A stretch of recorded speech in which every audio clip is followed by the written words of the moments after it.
नमस्कार दोस्तों, स्वागत है आपका मेरे चैनल पे। दोस्तों आज हम बात करेंगे HAL के एवरो सुब्रोटो एयरक्राफ्ट के बारे में, जिसे प्रैट एंड विटनी की तरफ से नया इंजन मिलने जा रहा है और साथ ही नया ग्लास कॉकपिट भी। तो चलिए दोस्तों शुरू करते हैं। तो दोस्तों हमारी हिंदुस्तान एरोनॉटिक्स लिमिटेड ने प्रैट एंड विटनी के द्वारा बनाए गए PW127M टर्बोप्रोप इंजन को सिलेक्ट किया है अपने एवरो हाकर सिडली HS748 एयरक्राफ्ट, जिसे सुब्रोटो के नाम से भी जाना जाता है, उसे पावर देने के लिए। ये एयरक्राफ्ट बेसिकली इसकी टॉप मैनेजमेंट को एक जगह से दूसरी जगह तक ले जाने के अंदर इस्तेमाल किया जाता है। इसके अलावा दोस्तों इसे नया ग्लास कॉकपिट भी मिलेगा, जो इसके पुराने एनालॉग सिस्टम को रिप्लेस करेगा, और साथ ही इसकी एज अब 20 साल और बढ़ गई है, यानी कि यह अगले 20 सालों तक सर्विस दे सकेगा। और अभी इस एयरक्राफ्ट के ऊपर रोल्स रॉयस का डार्ट MK536 2 टर्बोट्रोप इंजन लगा हुआ है। इसका प्रोडक्शन अभी बंद हो चुका है, इसीलिए इसके स्पेयर पार्ट्स मिलने के अंदर बहुत ज्यादा दिक्कत हो रही थी।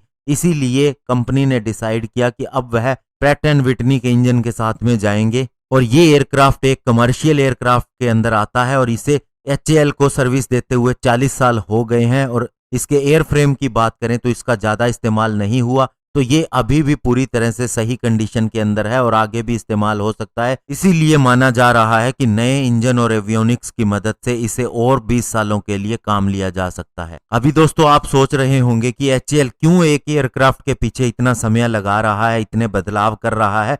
तो इसके पीछे HAL का कुछ और ही चल रहा है। एक्चुअल में वह इस एयरक्राफ्ट को टेक्नोलॉजी डेमोन्स्ट्रेटर के रूप में इस्तेमाल करेगा। अभी इंडियन एयरफोर्स के पास 50 ऐसे एवरो एयरक्राफ्ट हैं, तो ऐसे में अगर इस एयरक्राफ्ट के ऊपर ये कामयाब रहता है तो उनको भी अपग्रेड किया जा सकता है। और इसके अलावा इंडियन एयरफोर्स के पास जितने भी एयरक्राफ्ट हैं उनमें से बहुत से ऐसे हैं जिनका ज्यादा इस्तेमाल ही नहीं हुआ है। यही कारण है कि उनकी एयरफ्रेम लाइफ अच्छी पड़ी है और इसकी कैरिंग कैपेबिलिटी ज्यादा नहीं थी, इसीलिए इनका ज्यादा इस्तेमाल VVIP और ट्रूप ट्रांसपोर्ट के अंदर ही किया जा रहा था। और दोस्तों जहां तक हम नए इंजन PW127M की बात करें तो ये PW127F और E इंजन का ही डेरिवेटिव है, और करंटली ATR-42-500 और ATR-72-500 रीजनल टर्बोट्रोप एयरक्राफ्ट को पावर देने का काम कर रहा है। और इस इंजन का नया M वर्जन इसीलिए डेवलप किया गया है कि ये बेटर परफॉर्मेंस दे सके हॉट और हाई कंडीशन के अंदर, और ऐसी ही कंडीशन इंडिया के अंदर